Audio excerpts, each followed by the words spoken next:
آج ان لوگوں کی بدعتیں، پیغمبر صلی اللہ علیہ وسلم کی گستاخیاں یہاں تک پہنچ گئی کہ وہ کفر کو چھو رہی ہے۔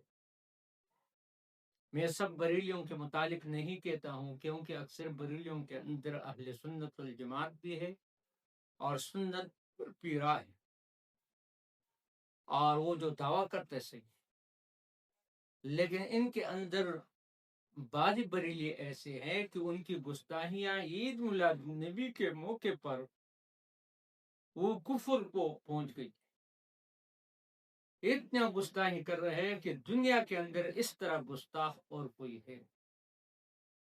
دین نام ہے اتباع نبی کا، اس لیے کہ ہر وہ عبادت مثال کے طور پر جو صحابہ نے نہیں کیا ہو، تابعین نے نہیں کیا ہو، تو لہذا وہ عبادت نہیں ہو سکتی۔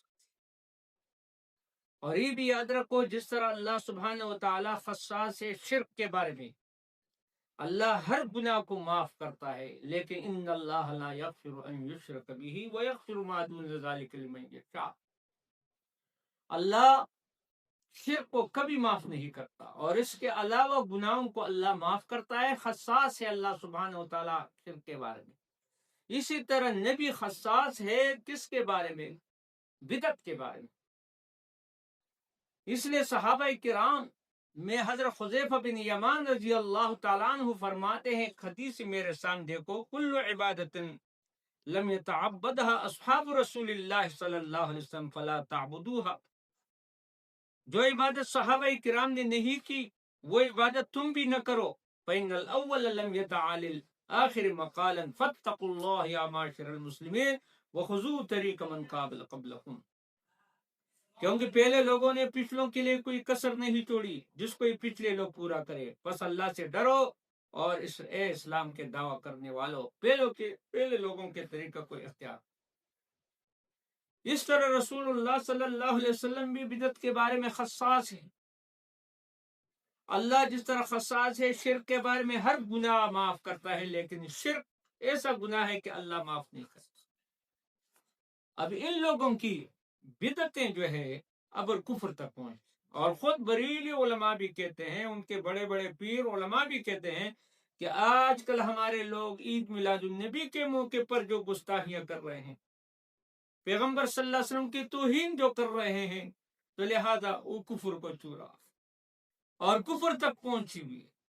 جس طرح شیعوں کی شیعت محبان علی میں، محبت علی میں کفر تک پہنچ گئی ہے، تو اس طرح ان لوگوں کی محبت جو ہے وہ کفر تک پہنچ گئی۔ آئے سمجھ کے نہیں؟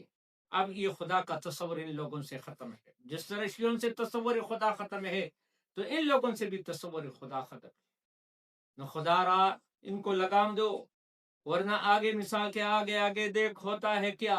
آج یہ کر رہے ہیں، آج عید میلاد نبی کی نماز پڑھ رہے ہیں، چلتے چلتے آگے کیا ہوگا؟ مثال پہلے کیا تھا؟ میلاد تھا، پھر مولود، پھر میلاد، پھر عید میلاد النبی، پھر کیا ہے؟ عید میلاد جشن، عید میلاد النبی۔ حالانکہ جشن کا لفظ جو ہے، ماتم، دونوں لفظ عیسیوں کے لفظ ہے، اسلامی ڈکشنری میں نہیں ہے۔ اسلامی ڈکشنری میں یہ ہے کہ جب مثال کے طور پر اللہ سبحانہ و تعالیٰ تمہارے اوپر انعام کرے، مثال میں شکریہ ادا کرو انعام کی صورت میں، اور اگر مثال کے طور پر تمہیں صدمہ لگے تو مثال کے طور پر کیا کرو؟ صبر کرو۔ لیکن ماتم کا لفظ، جشن کا لفظ، یہ ایرانی لفظ ہے، یہاں تک مثال نسبت مل گئی کہ ان کا تعلق ان کے ساتھ۔